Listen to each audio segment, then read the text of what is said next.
Hi, I'm Anne-Marie from brambleberry.com and soapqueen.com. Thanks so much for joining me on this episode of Soap Queen TV. Today I'm going to be showing you how to use impression mats to get really great designs on the tops of your soap.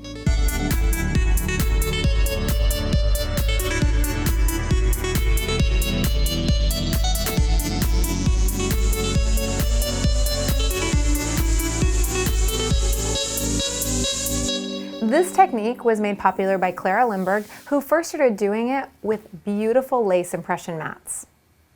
The silicone impression mats from brambleberry.com are actually really large, and you can cut them down for basically most any size of mold. In fact, most of the impression mats are so large you can cut them down for multiple sizes of molds.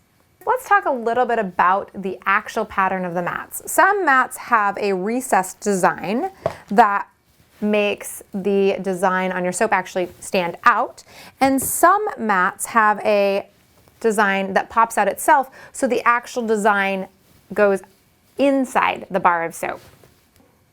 When selecting your mat and planning your design, be sure to look if you have an innie or an outie mat. You'll also want to consider the size of the pattern versus the size of the mold. For example, this is a really nice small pattern, so you could use a smaller mold with it because you'd be able to see this pattern on smaller bars of soap. This pattern here is a lot larger, and so you want to be using a larger horizontal mold to take into account the fact that you need more horizontal space to see the full pattern.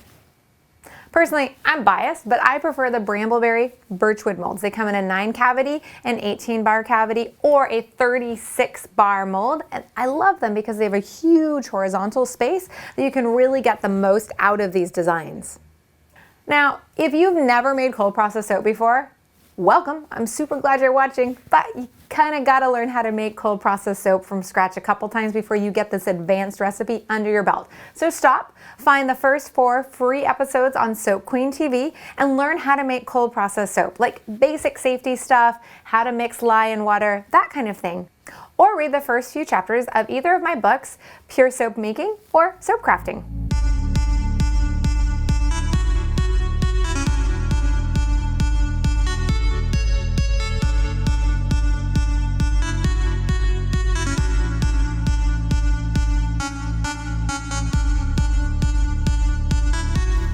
For this video, I'm going to show you how to make the butterflies and feather silicone mat from brambleberry.com.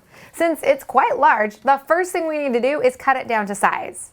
I'm going to be using the brambleberry.com 18 bar Birchwood mold, so let's go ahead and just cut this down to size. Grab some scissors. The first thing I'm going to do is I'm going to take that silicone liner and I'm going to place it on the edge of the mat. I'm going to use a Sharpie pen and just trace. Now, taking some scissors, and I'm going to cut on the inside of the Sharpie marks. There we go.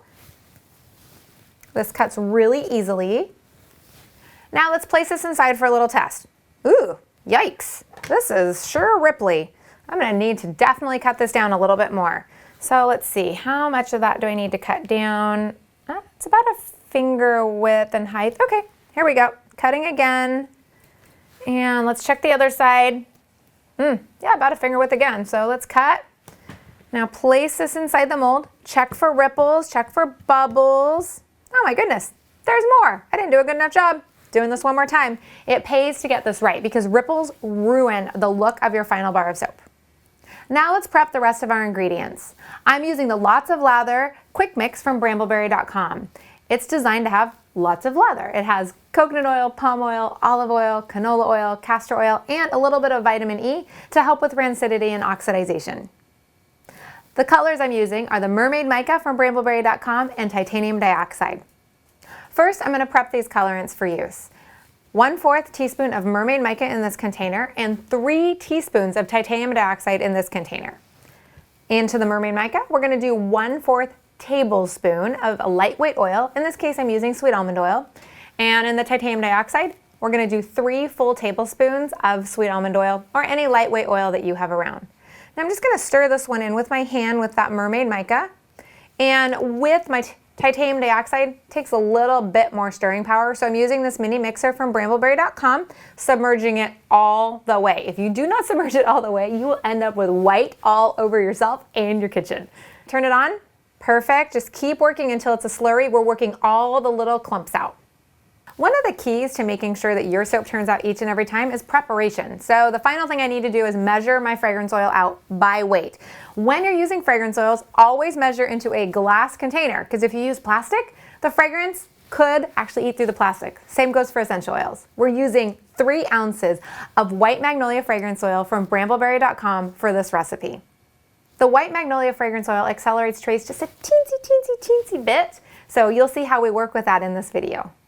Now it's time to suit up for safety, guys. Whenever we work with lye or fresh soap, we need to make sure that 1, we're in a well-ventilated area, 2, no kids or pets are around, 3, long sleeves, long pants, gloves, and goggles. I've prepped my lye water and my oils are measured and ready. And so now it's time to just, whoa, I almost forgot something. I need to add sodium lactate to my lye water to help with hardening. Now we're just going to give this the very bare minimum using our stick blender just to get the tiniest little bit of trace. Like this is the thinnest trace you could ever imagine, barely emulsified. Pull out exactly 3 ounces. We're gonna weigh this out. Okay, now set the big bowl of soap to the side. Make sure you have an extra whisk on hand because we're gonna need to whisk that midway through just to make sure that that soap remains flowy. Now add all the prepared Mermaid mica into this. Take your mini mixer from Brambleberry and get ready to mix. Add a little bit of the fragrance oil. I'm using just about a teaspoon in here. You're trying to go for a slightly thicker trace for those details to really stick in here. Now that this is a little bit thicker of a trace, take all the 3 ounces and pour it into your prepared mold. So here we go. Now this is going to fill the impression mat pattern, so I really don't need much soap at all because it's just going on the underside of the impression here. Start taking a spatula, in this case I'm using a triangle spatula, and start smoothing in the edges here. There we go. Do you see all the soap going into the recesses of this impression mat? That's exactly what we want. Keep working it in. Continue to spread until all of the details are full up. Make sure to get those corners. There we go. Now it's time to start wiping away the excess. Use the tool of your choice, and in this case again, I'm just gonna keep using this nice triangle spatula. You could use like a scraper cutter too, like this. Now, once you get the soap, just pull it up the side and place it into another container. Keep scraping up the side. You want the entire surface that is not a design to be totally sparkling clean here. When you get to the very little bits, I like to keep a paper towel on hand and just wipe down onto the paper towel. The cleaner the raised pattern or the recessed pattern of the impression map, the more perfect that final design is gonna look. Keep scraping away until the entire mat is clean, always remembering that you got this big pot of soap over here that you need to keep whisking. So give it a whisk every couple of minutes just to make sure it remains fluid. Remember when I said to kind of consider if you're using a raised pattern or a recessed pattern? Here's what you would do if your silicone mold had a pattern that was raised up rather than recessed. The process is actually going to be opposite from what we're doing now. So see here, we pour the soap in and you still scrape over, but you really want the raised pattern to be clean, not the recessed pattern. So see how I'm scraping it away here? This is exactly what you want to do if you're working with a silicone mat that has a raised pattern. The soap goes into the negative space and then the pattern is wiped clean. I have full tutorials for how to use raised pattern silicone mats at soapqueen.com. So head over there if you want more tips and tricks on using a silicone pad that has a raised pattern. Once you're happy with how clean this is, add all of your titanium dioxide to your remaining soap. And I like to give this a really quick stick blend, tiny bit. Just, you want to get all that white fully mixed in, make sure all the clumps are broken up, tiny stick blend. Now, hand whisk in your white magnolia fragrance oil. Remember I said the white magnolia from Brambleberry kind of accelerates trace just a teensy bit? That's why we're not stick blending it in. Now it's time to carefully ladle this white soap on top of our gorgeous blue pattern. So notice I'm just very lightly ladling it. Don't worry, you're gonna have time to get it all in. You just wanna keep ladling until the entire bottom of the vat is fully covered.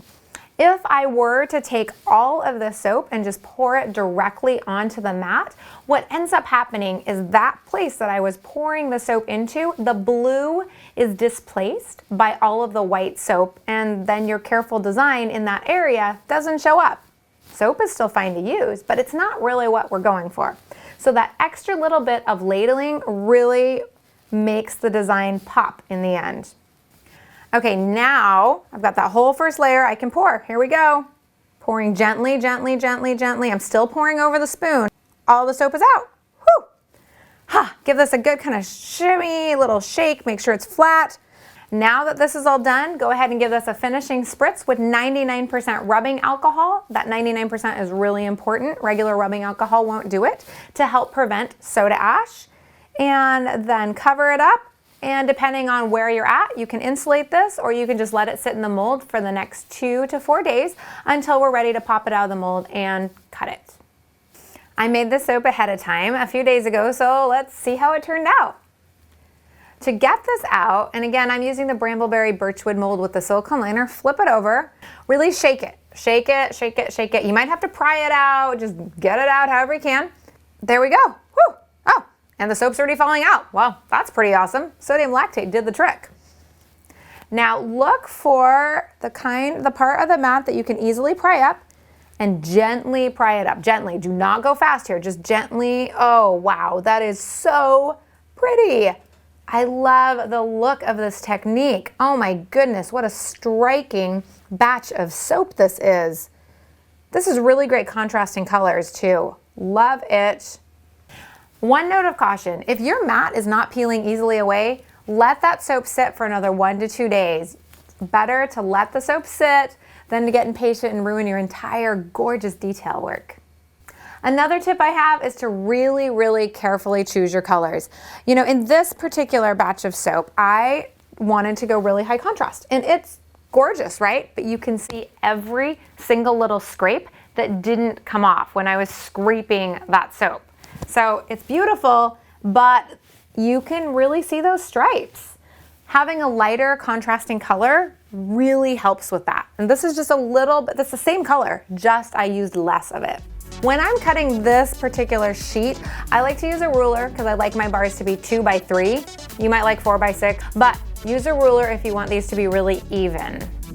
Cut gently down using a non-serrated knife. This is probably the hardest part of the entire thing, actually. I mean, how many of us can really cut straight lines?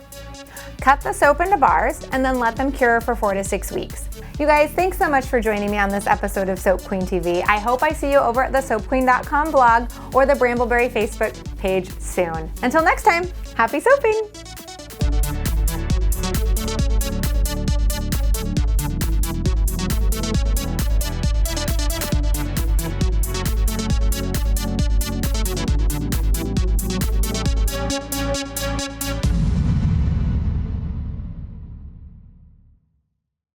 Legit. I'm too legit to quit.